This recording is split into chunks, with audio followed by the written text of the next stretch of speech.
আমি বাবা, আমার মৃত্যুর শেষ নিঃশ্বাস পর্যন্ত আমার সন্তান আমার মনে থাকবে। বাংলাদেশ সরকার বিচার করে যে দৃষ্টান্ত স্থাপন করেছেন, পরবর্তী আরো 50 বছরের জন্য একটা দৃষ্টান্ত হয়ে থাকবে।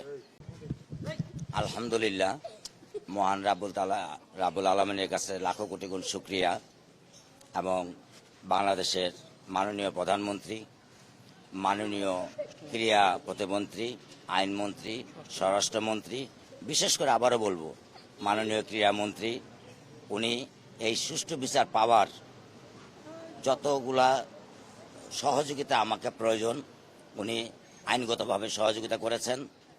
তারপরে ধন্যবাদ জানাবো মাননীয় বিচারপতি, ধন্যবাদ জানাবো স্বরাষ্ট্র মন্ত্রণালয়, পুলিশ প্রশাসন, পিবিআই, সিআইডি এবং অন্যান্য ডিবি, সাংবাদিক মিডিয়া এবং বাংলাদেশের জনগণ, যারা সাধারণ জনগণ আমার পাশে, আমার সাথে থেকে আমাকে সাহস এবং মনোবল জুগিয়েছেন, তাদের প্রত্যেকের কাছে আমি কৃতজ্ঞতা প্রকাশ করছি। আমি বাবা, আমার মৃত্যুর শেষ নিঃশ্বাস পর্যন্ত আমার সন্তান আমার মনে থাকবে।